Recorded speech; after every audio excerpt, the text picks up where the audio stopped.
Ladies and gentlemen, welcome to GameClock, your new favorite sports show. I'm your host, Michael Pales, and today we're in a bit of a different setup today, but I'm excited to have you all today. We're going to be talking about last week and a crazy amount of games. We had everyone playing, no one on bye week, with so much to play for. I'm excited to talk about that. And then in the third quarter, we're going to be talking about the playoff picture, who's still in the hunt, who's clinched it, and who could be up for that one seed. And then finally, in the fourth quarter, we'll be talking about next week and looking ahead at the implications that those have in the playoffs. But let's get it started. Let's get to the quarter, and let's start talking about week 16 of the NFL season. Now, first game of the week 16 slate was the LA Rams versus the Seattle Seahawks at home. The Seattle Seahawks handled business in a very, very tight game. An overtime win for the Seattle Seahawks, a 2-point conversion that ended up winning them the game. This game should not have been lost by the Rams. The Rams did not handle business. This game, the Rams were leading 30-14 with 6 minutes left. This game ended up coming down to the Seahawks converting on 3 2-point conversions in a row. Teams don't do that often. They rarely go for 2 points, let alone getting 3 in a row. They had a Rashid Shaheed punt return touchdown, which was out of the control for the Rams. But then the Rams got stifled by the Seahawks defense. They got 3 and out to end out the game, which meant that the Seahawks were able to have an opportunity to come back and have great field position, which led them to winning this game. Not to mention the fact that Sam Darnold played like an MVP candidate that last quarter and overtime. And the Rams, really, you hated to see how that played. Devontae Adams, their lack of Devontae Adams, definitely you felt that impact with that and their fact that they did not have him. Not to mention the fact that not Sam Darnold, wrong team. Matt Stafford was really struggling with just the Seattle Seahawks defense as a whole. The Seattle Seahawks defense locked it down. Also one of the craziest 2-point conversions you've ever seen, with the doink off of Jared versus helmet that ended up being a 2-point conversion because it was a lateral. A lot of Rams fans were not pleased with that decision, but I will say it was a great game to watch. Very fun, crazy outcome. Then in the Friday slate, we had Saturday slate, we had 2 games. We had the Eagles versus the Commanders and the Packers versus the Bears. Now, the Eagles-Commanders game, Eagles handled business. It was a little close for a little too long, but the Eagles eventually handled business. It was not a big game. This was a game they should have won. They handled business. If they had gotten a little bit sketchier, I would have been a little bit more worried about the outcome. But Eagles were able to handle business. Commanders, they know the season's a wash. They're just kind of losing, trying to get a better draft pick, and dial it back up because Jaden Daniels is shut down for the season as their season is over. Packers-Bears. This game was insane. The Packers were winning. They were winning 16-6 towards the end of the game. The Bears make the comeback, are able to tie the game up, get it to a point where they get an onside kick. There have been very few onside kicks successful. With the new kickoff rules, onside kicks are declared now. There's no surprise onside kicks. It's not like, oh, they might onside kick it, but you don't know. No, they're going for an onside kick, and they still were managed to recover the ball, which got them the field goal, which pushed them into overtime. The Bears are able to win after, I believe it was a game-sealing pick for the Packers. This game truly came down to the Bears. The Bears are a team not to trifle with. This is a team that has a very high chance of winning the NFC North, especially after the Steelers beat the Lions, which we will talk more about. Then we have Chargers versus the Cowboys. The Chargers handled business. There was no world in which I think the Cowboys were going to win this game. The Cowboys have not been playing well, and Herbert was playing extremely well, handled himself very well against this Cowboys defense that has struggled so far this season. I think that especially now the Cowboys have nothing to play for, really, there's no incentive to win for them. There really isn't. Outside of their competitive nature, there's no incentive to win, and this Chargers team has tough competition and still has a chance, especially after this Jags win this past week, to take the first seed from the Denver Broncos and have a chance to win the AFC West. Obviously, a lot has to go right for them, but it looks very possible that the Chargers could make a late season push and push their way into that win in the AFC West.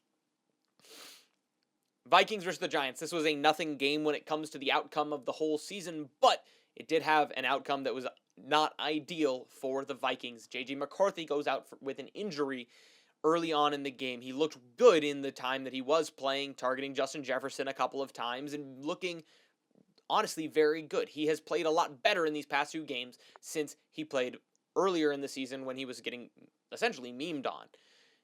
The Vikings win this game against the Giants. The Giants are currently in control of the number 1 overall pick, which means that they could either get a haul of picks in the draft for a team wanting to trade up, or they could pick a very prominent guy. However, this draft class has a lot of quarterbacks, and the Giants don't need a quarterback. So I will expect them to trade back if they maintain control over that first overall pick and see what happens in this next season. But their team kind of died when Scadaboo went down with an injury, and Jackson Dart's been dealing with injury. This team does not have the weapons they need to play in these games, and this defense did not show up.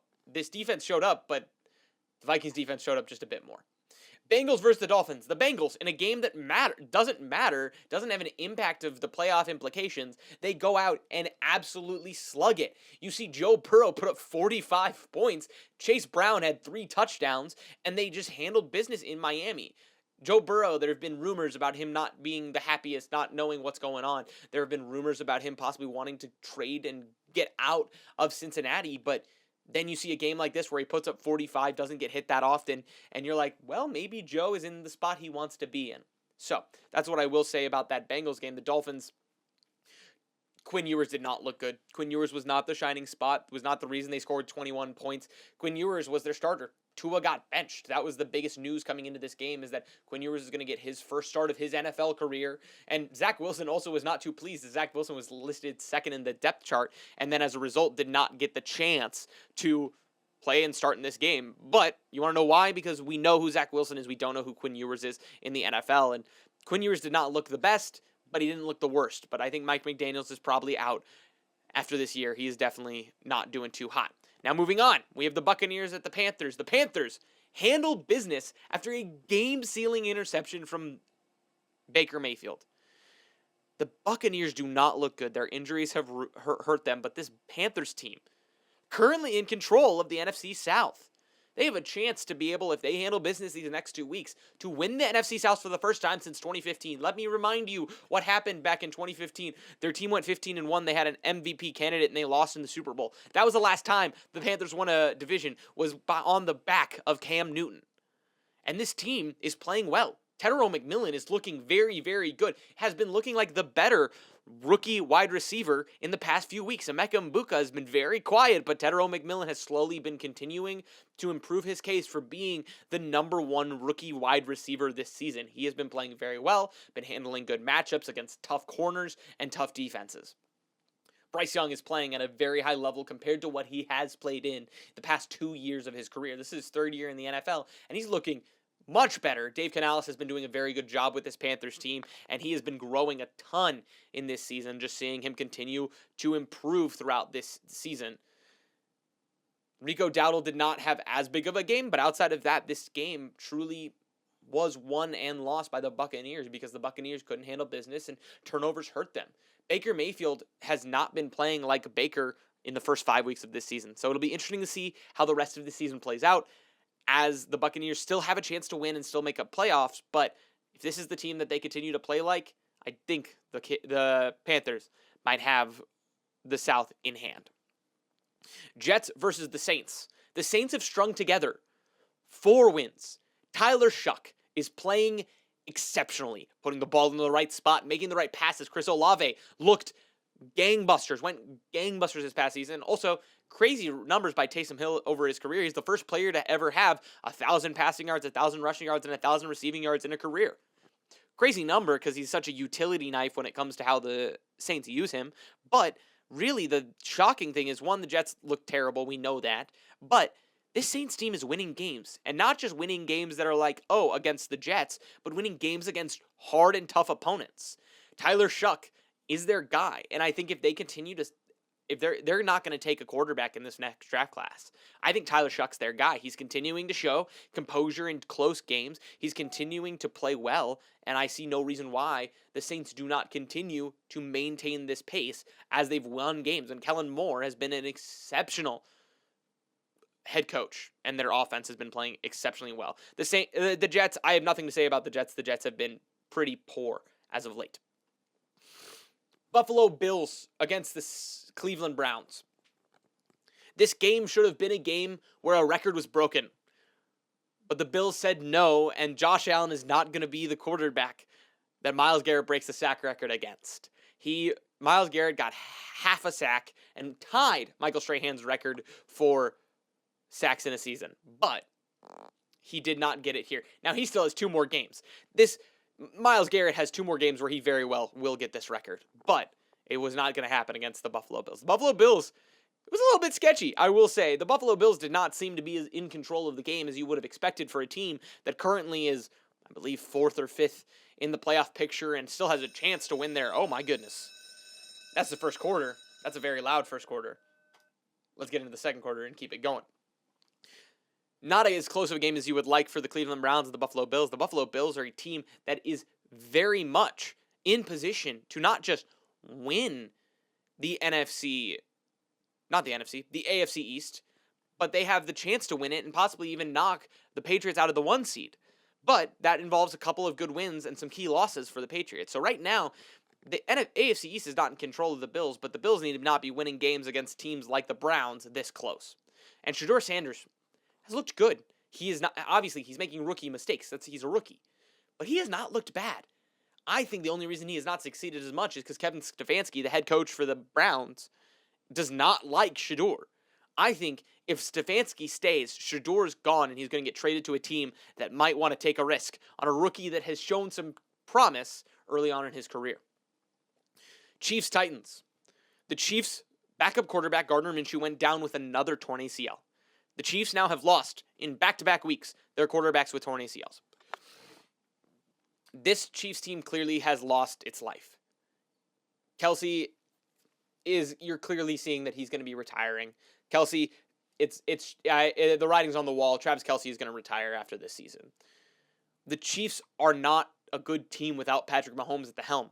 They live and die by Patrick Mahomes, who is already a Hall of Famer. If he were to retire right now, he'd still make it in the Hall of Fame. He'd still get a gold jacket. The Chiefs are not a good football team without Patrick Mahomes, and we see this. The Titans, a team that has won 2 games before this, gets their 3rd win of the season against the Kansas City Chiefs, a team that we were talking about, a dynasty, a team that went to back-to-back-to-back Super Bowls. Tough loss for the Chiefs. Great win for the Titans. Good to see them have a win towards the end, and also really has some major draft implications when it comes to who's going to get drafted, because right now the Raiders are in control of the number 2 pick, and the Giants are in control of number 1. But the Titans, I believe, are in control of number 3, and you could see another trade down as well, similar to the Giants.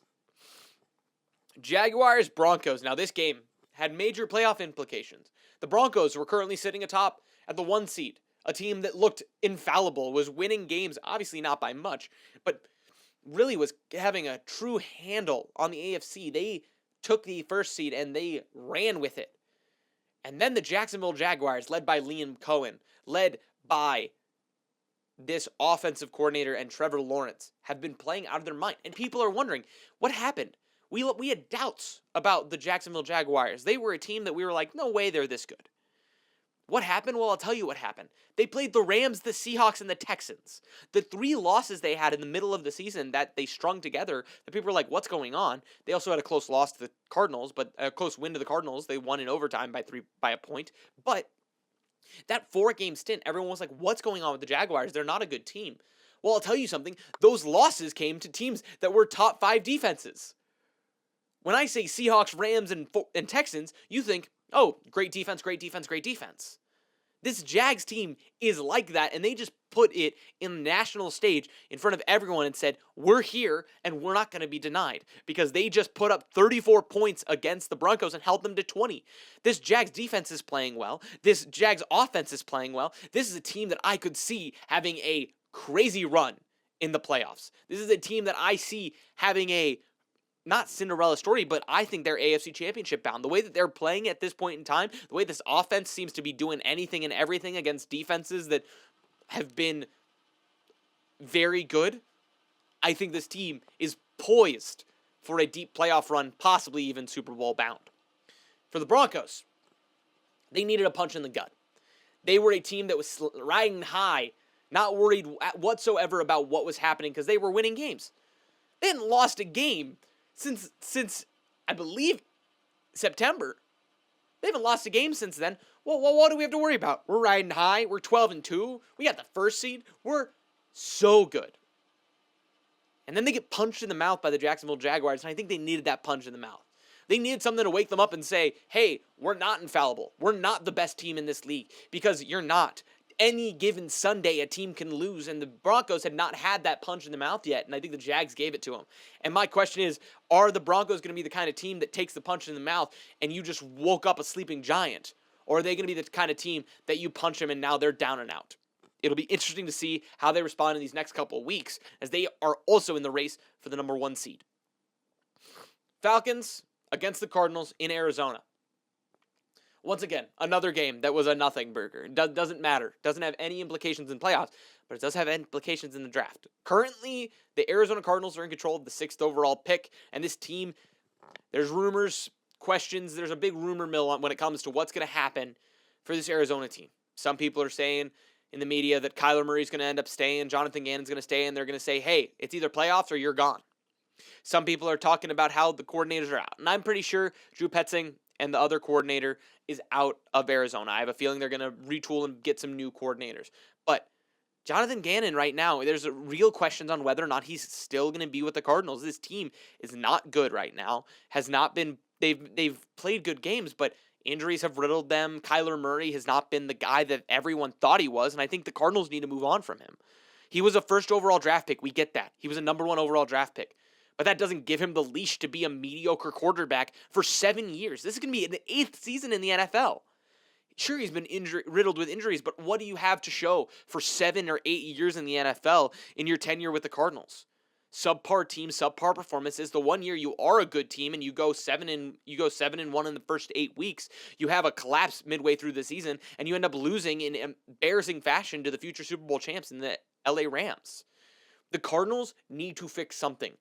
And right now, the only common denominator for these poor performances and poor seasons is Kyler Murray. You've had different head coaches. You've had different coordinators. What is the common denominator when it comes to the team failing? And it is arguably ownership. I will give the people who think it's ownership that. But Kyler Murray has been the only guy that's been through it all, seen it all, and has not performed any better than Jacoby Brissett has. Jacoby Brissett came in as the backup and has been playing better, has been putting up better numbers, and you're seeing connections with players that you didn't know were breakout stars. Michael Wilson looks like a breakout star. He had a crazy catch. This team is a team that needs a quarterback that's going to win games, and Kyler Murray has shown that he's not that. This is a team that I think could possibly trade up, get a Fernando Mendoza, get a Dante Moore. But truly, I don't know what we're going to see because the Falcons won this game. Kirk Cousins looked good. Kirk Cousins is kind of screwing over their draft capital because he just said, we're going to win this game. Bijan Robinson at home. He's a homegrown guy out of Sal Point Catholic in Arizona. Ends up winning this game, having a very good game. But all in all, Cardinals are not looking very good. Falcons looked very good. And they looked better than they have in the past few weeks. Raiders at Texans. Raiders gave a scare to one of the top defenses in the NFL. Josh Argenti with a 50-yard bomb catch from Geno Smith. This is a game that the Texans had to win, and they did. They handled business, but it was a little close for comfort for a team that should be playoff bound and currently in the playoffs right now. They're a team that you're like, they should be in the playoffs. They are a top 5 defense right now. And they let the Raiders, of all teams, score 21 points on them. Little worrying, but they made it out. A win is a win, as some would say. And the Raiders are done. The Raiders are done for this season. They have the 2nd overall pick. I would say suck as much as you can because you guys need to get the 1st overall pick. Hope the Giants get a weird, random win and hope that you guys lose out. The Texans, we'll see what happens, but this next couple weeks are going to be a gauntlet for them and how they're going to show up in the playoffs. Steelers handle business against the Lions. Storylines out of that. DK Metcalf punches a fan and is out for the rest of the season as he serves a suspension, losing out on $555,000 because he's suspended for these games without pay. The Lions, your playoff hopes are done. Technically, you can still get into the playoffs with a couple of really random wins and losses. But it's probably over for the Lions and this team. Steelers have a hold right now on the AFC North and very well probably going to manage it. But with all that said, it might be time for Steelers Nation. Mike Tomlin maintains his winning record, and the Lions were not able to clinch it. Patriots beat the Ravens in a comeback fashion. The Patriots are able to win against the Ravens, and the Ravens look less and less likely to make the playoffs this season. And Drake May continuing to play like an MVP candidate. Probably my top pick for MVP right now this season. And I will say this team is going in and going to be playing continually very well. This Patriots team is going to be scary in the playoffs, but we'll see what happens because this is a young team that has not had playoff experience. We'll see how Drake May performs in the playoffs, but right now they are currently a hold of the 1 seed. 49ers handle business. They're currently in control. Why did my timer start? My timer stopped and I did not realize that. Either way, 49ers against the Colts handled business, put up 48 points. Brock Purdy, 5 touchdowns, 1 interception that wasn't even his fault. Brock Purdy's playing out of his mind. This is a scary team that I think is going to provide some scary things. They currently could still get the 1 seed if they win out. And they're in control of their playoff implications. It's going to be really interesting to see. I'm excited for it as a football fan. Phillip Rivers is done. Phillip Rivers is probably not going to start the rest of the season. It's probably going to be Riley Leonard, which means that his consecutive starting streak is going to be over, but he does stand as the 4th all-time with 242 career starts in a row, which is a true embodiment of an Ironman, but I think the Phillip Rivers era is over in Indianapolis. Now, we're going to be talking about the playoff picture now. As we actually, you know what?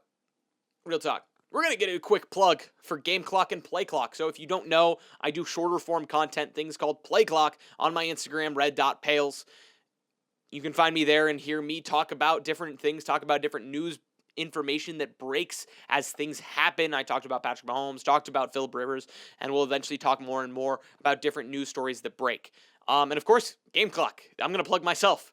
Please make sure to like and subscribe. If you're here, make sure to comment and say what's up. Outside of that, let's get back into this. Let's talk about the playoff picture, as there is some major implications that are going to happen coming into the rest of this season. So we go into the next scene. There we go. Okay, I believe this is currently out of date. No, it is not. It is correct. Okay. No, it is out of date. So this is out of date when it comes to who's where in the playoffs in clinching. Actually, we're going to change that because I realize the ESPN one's better.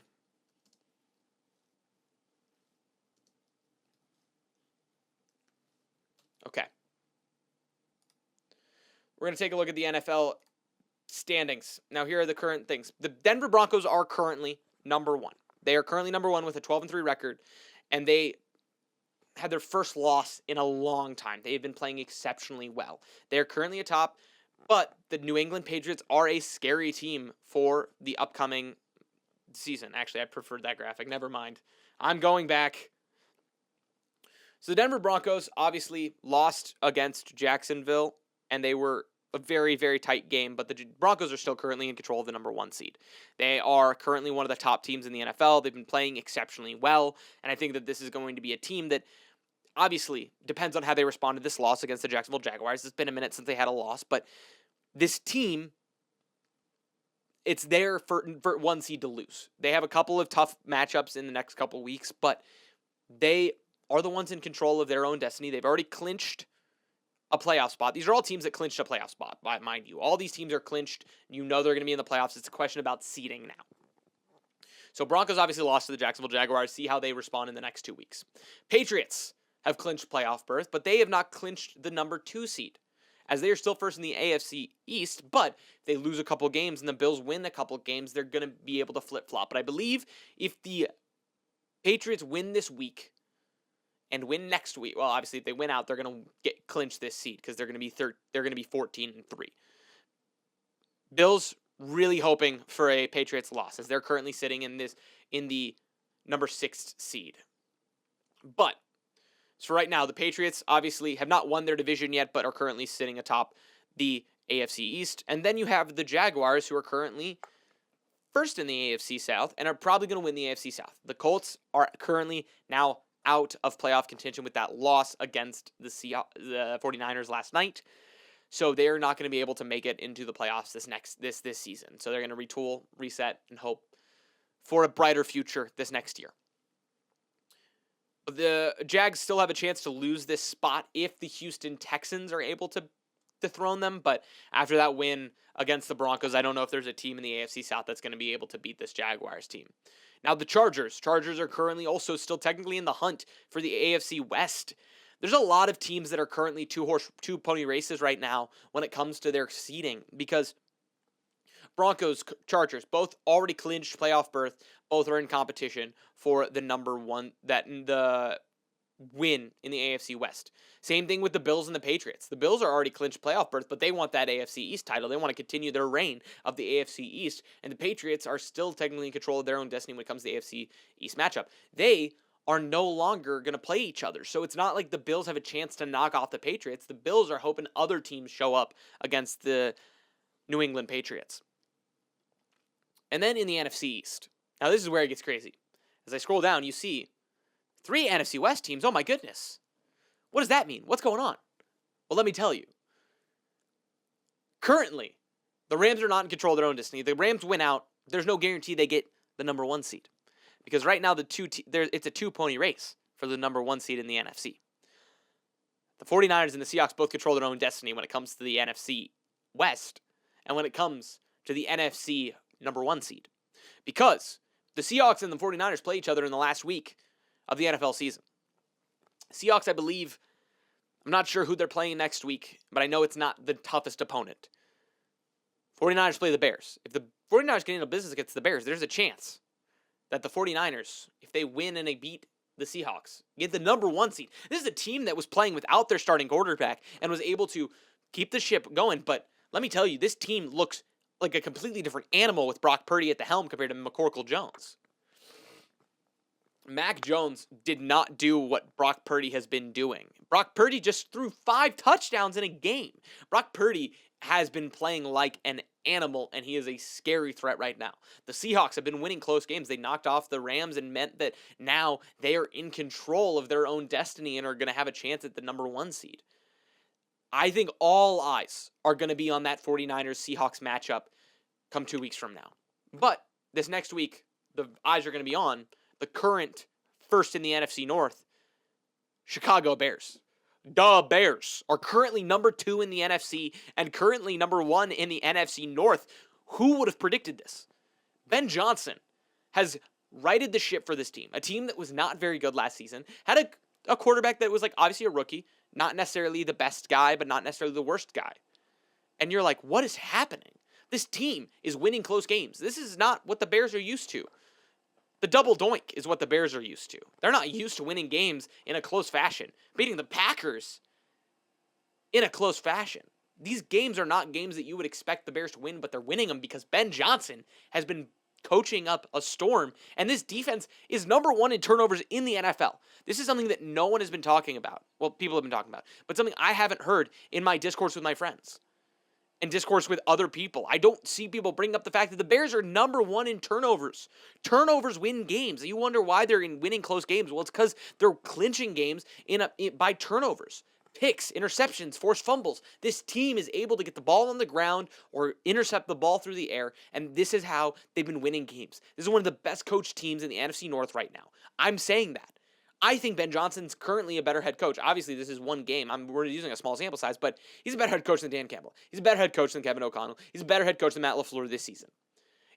I would be shocked if Ben Johnson or Liam Cohen does not win Coach of the Year. I think Ben Johnson has done more than Liam Cohen has done for this Jags team because he was working with a little bit less. But let me tell you, this Bears team is one to be scared of come playoff time. Eagles. The Eagles are not the same team they've been. They are currently getting hurt by their OC and Jalen Hurts. Jalen Hurts has not been playing like a top 5 quarterback. He played out of his mind last season and then come into this season, he seems to be a different person. You've seen a sharp statistical decline by Saquon Barkley, and obviously a lot of Eagles fans blame Kevin Pachulo. And they blame the offensive coordinator, and I would agree that that's probably why. You're not seeing a lot of unique concepts or things like that, especially in a era where it is ran by offensive-minded head coaches. Look at this. Look at these out of the top 6 teams, these 5 teams currently that we're looking at. The Bears, the Niners, the Rams, all offensive-minded head coaches. Nick Sirianni has done a great job as a head coach when it comes to establishing culture. But when it comes to him, making sure that his team has a good offense, well, Kevin Pachulo has been their OC, and he's not been doing well. And their old OC, Kellen Moore, has been doing a great job with the New Orleans Saints as their offensive started picking up as they put Tyler Shuck in. So this Eagles team, I think, is a first-round exit. I hate to say it, but I think they're a first-round exit. I don't think this team has more than a playoff berth and a first-round exit. And now we're going to scroll down. Niners obviously are hot, and I think they're a scary team in this playoffs. I think Brock Purdy's playing like a MVP candidate, even though he's not an MVP candidate. He's playing like one. This Colts team that he put 48 points on, they've scored 40 points or more in the past 3 games. Yes, they played a couple of bad teams, but this team that they just played, the Colts, was a team that we were thinking was going to be a crazy team. Their offense was not their strength. Their defense was, and their defense was not able to hold or shut down this 49ers team. The Rams, Matt Stafford hasn't been playing very well, but they're still going to be a competent team, and they're an older team. They have some vets, and it'll be interesting to see. So now we go to in the hunt. Now, on the bubble is also there, but in the hunt, the Steelers are currently in control of the AFC North. Now, obviously, there's still a couple of wins they have to have, but the Ravens losing their game against the New England Patriots does not lend them. They have to win out. They have to win out and have the Steelers lose a couple of games. This is the kind of situation that they're in. They are not in control of their own destiny, and it is a scary feeling. Steelers in control of the AFC North probably will win the AFC North. I would doubt that they're going to lose both their games in the rest of the season. Texans, I think, are the team that clinches the 7th seed. The Colts technically can still make it, but they have a 3% chance. You're looking at these percentages. They have a 3% chance of making it because they need so many things to go right. The Ravens have a 9% chance. Now over here, for some reason, ESPN says there's a 57% chance the Buccaneers make it, but I don't think that's the case. I think the Panthers are going to win this. I think the Panthers are going to win the NFC North, not the NFC North, the NFC South, and make it and maintain their situation. And that's the plain and simple fact. I think that the Panthers are the team that's going to make it. And I think in the 7th seed is going to be the Packers. The Packers obviously lost, but the Lions, they need a miraculous run of form, and that's not going to happen. So I think right now, the teams that are currently in the playoffs are going to be the teams that are in the playoffs because you need some crazy things to happen, and I don't think that's going to be the case. Okay. And now we're going to go back into, we're going to predict this upcoming week of play in the NFL.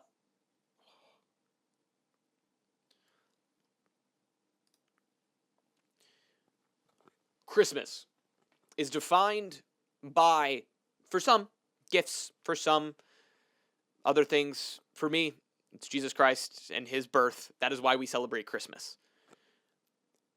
That does not mean that I cannot celebrate football, because let me tell you, I'm excited to watch these football games on Netflix. You got Cowboys at the Commanders. This is going to be a fun game, not because it's a game that has major playoff implications or could be a game that's crazy, but no, this game is going to be a fun game because this is going to be a game that you're seeing two teams that do not have anything to play for just huck the ball. I'm excited to see the Cowboys just put up stupid numbers against this Commanders defense, because this Commanders defense is not playing well. And this Commanders defense has not been playing at a high level. The offense has not been playing at a high level since they shut down Jaden Daniels for the season. So I have a feeling that we're going to be seeing the Dallas Cowboys just handle business against the Commanders. This is the 11 a.m. game on Christmas. So after you've opened your morning presents, turn on the TV, watch Dak Prescott throw for 400 yards against the Washington Commanders in D.C.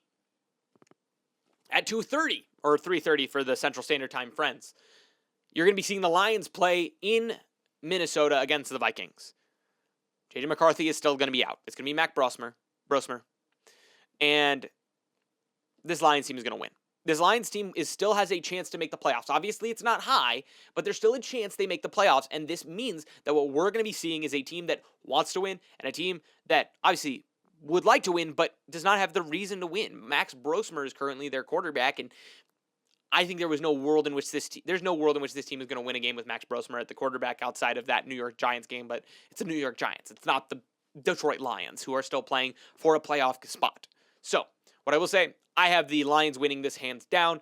It'll be a fun game to watch. You're going to be seeing the Lions give the gift of 4 or 5 touchdowns on this Vikings defense for Christmas.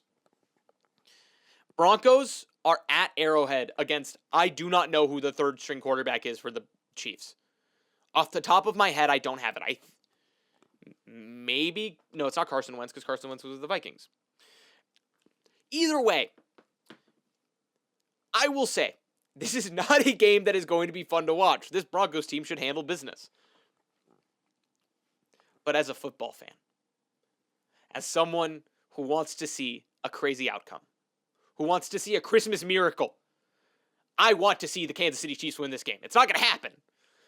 But all I want for Christmas is not my 2 front teeth, I still have those, but is a win for the Kansas City Chiefs. Because the Kansas City Chiefs obviously are not in a good spot. But if they could knock off the Broncos and give the Chargers a chance to win this AFC West, they're going to do it. And it's in Arrowhead. It's not an easy environment to play in. So depending on whoever this enamored third-string quarterback is, I believe it might be Chad Henne, I want this Chiefs team to win. They're not going to win. It's going to be the Broncos. My prediction is the Broncos. But if there's ever going to be a fun Christmas miracle kind of win, it's going to be the Kansas City Chiefs knocking off the Broncos and meaning that the Patriots become the 1 seed.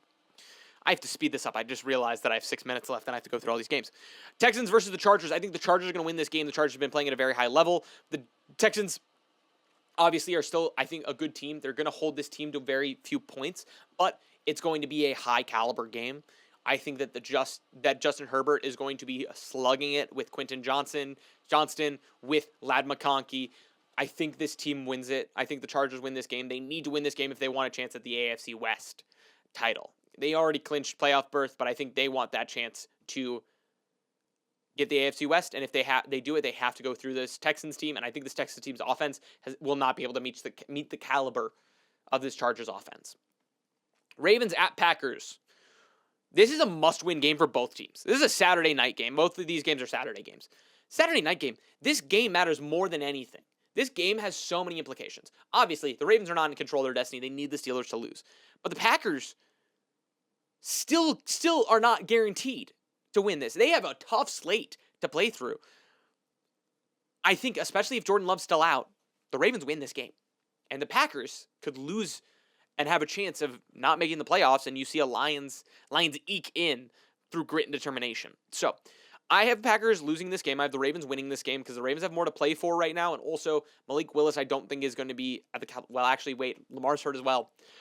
Oh, no, I forgot about this. Okay, Packers win then because I think Malik Willis is a better backup quarterback than Tyler Huntley. If Lamar is healthy for this game and not out for the rest of the game, I do have the Ravens winning this. But if Lamar is hurt, it's going to be the Packers that win this game. Buccaneers at the Dolphins. Buccaneers have to win this game. This is not a game that you have a chance of losing. There's not a game that might be a close game. This is a must-win game for the Buccaneers, and I think the Buccaneers do win this game. Quinn Ewers was not very good. I don't think this team has much to play for the Dolphins. I think the Tampa Bay Buccaneers win this game in Miami and Hard Rock Stadium. That's a pretty cut and dry case. Patriots absolutely handle business against the Jets. This is no world in which the Jets have a Christmas miracle or Christmas weekend miracle. This is a Sunday game. The Jets lose this game. Brady Cook is not their guy. I love Brady Cook. It was fun to watch him score his first touchdown, see his parents. It was all fun. But this Jets team is one of the worst in the NFL, and they just need to lose and get a better draft pick. They need to lose to get a better draft pick, get a Fernando Mendoza, get a Dante Moore, get one of those guys.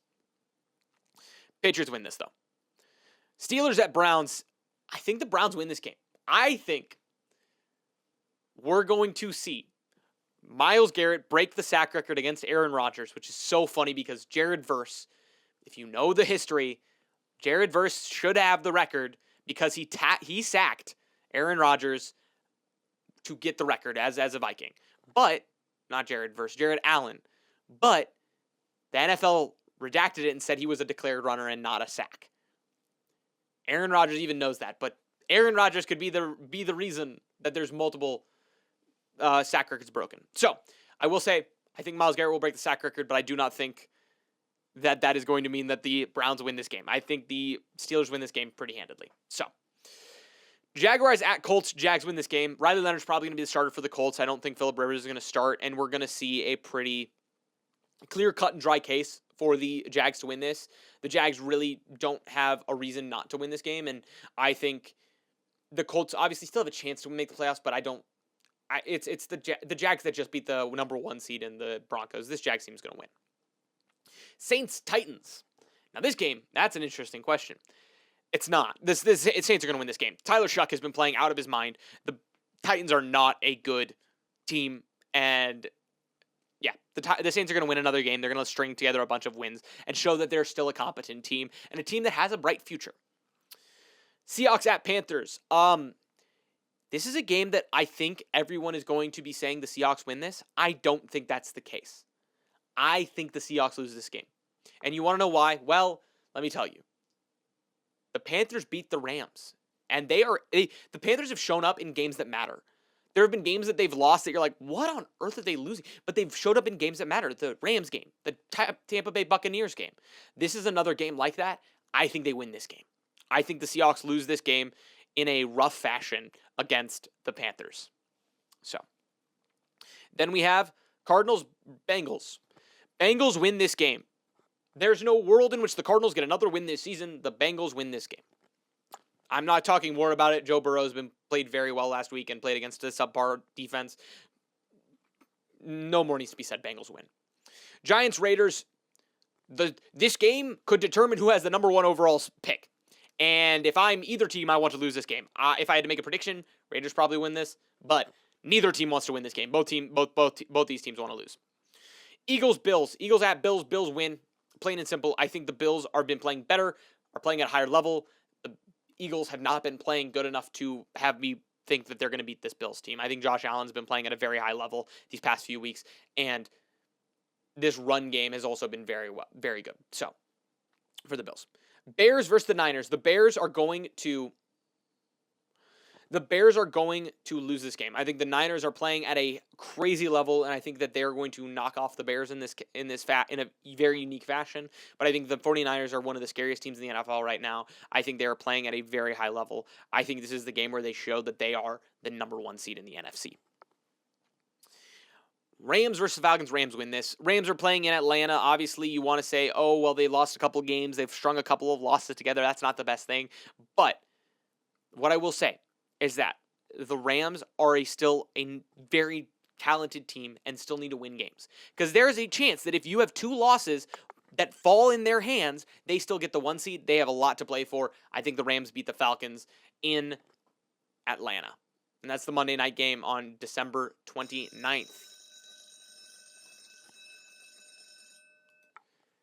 Ladies and gentlemen, that has been Game Clock. Thank you guys so much for watching. It's been an absolute pleasure. I hope to see you guys next week here on Game Clock.